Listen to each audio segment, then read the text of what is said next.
कानपुर बहुजन मुक्ति पार्टी से प्रत्याशी मनोज भटनागर वाल्मीकि ने लोकसभा 43 कानपुर नगर से नामांकन का पर्चा दाखिल किया। प्रत्याशी मनोज भटनागर वाल्मीकि ने सत्ताधारी और विपक्षी पार्टियों पर आरोप लगाते हुए कहा कि विकास के नाम पर लोगों को छला गया है।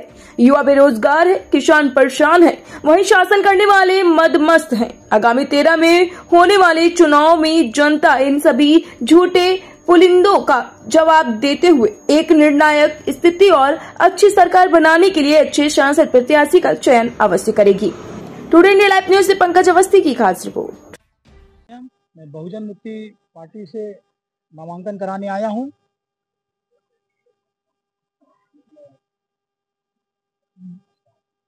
जो हमारे पास मैं अपनी जितने भी उद्देश्य हैं वो हमने अपने स्टाम्प पेपर में लिख के दिया है। शिक्षा है, कृषि है, स्वास्थ्य है, उसका हम हमारे पास है। आज बहुजन मुक्ति पार्टी ने मनोज कुमार वाल्मीकि को अपना प्रत्याशी बनाया। आज हम लोगों ने उनका कानपुर नगर 43 नंबर लोकसभा से नामांकन उनका दाखिल किया। और बहुजन मुक्ति पार्टी का जो एजेंडा है वो उनका 65 सूत्रीय एजेंडा है और पूरे देश में 400 सीटों पर 400 लोकसभा की सीटों पर चुनाव के कैंडिडेट खड़े किए जा रहे हैं। क्योंकि इस देश में कांग्रेस और भाजपा ने लगातार 75 साल राज किया, जिसमें SC ST OBC के अधिकारों का हनन हुआ है। संविधान आज तक लागू नहीं हुआ है।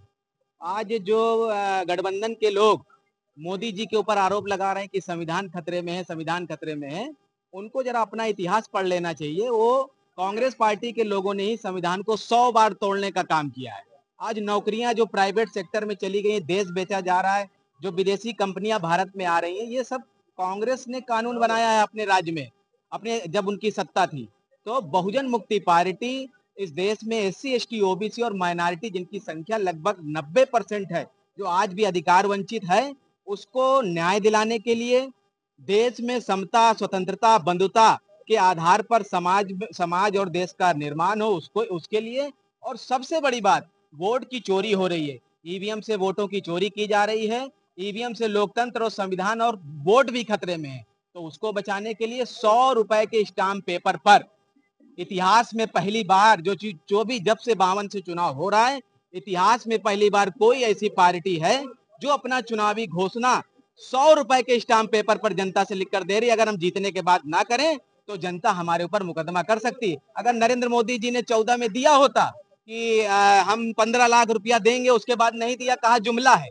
तो ये लोग तो झूठे लोग हैं, ये महा झूठे लोग हैं। जनता इनसे परेशान है। तो अगर वो ईमानदार हैं तो 100 रुपए के स्टाम्प पेपर पर जनता को लिखकर क्यों नहीं दे देते हैं? उनका वादा, उनकी गारंटी, मोदी की गारंटी, ये सब बेकार की बातें हैं। जनता बेहाल है। कांग्रेस और भाजपा, सपा, बसपा कोई विकल्प नहीं है इस देश में। मान्यवर कांशीराम साहब चाहते थे तीसरा विकल्प खड़ा हो, बहन जी ने उस विकल्प को खत्म किया, इसलिए बहुजन मुक्ति पार्टी उस विकल्प को लेकर चल रही है। इसी मुद्दे पर हम लोग आज जो है मैदान में है।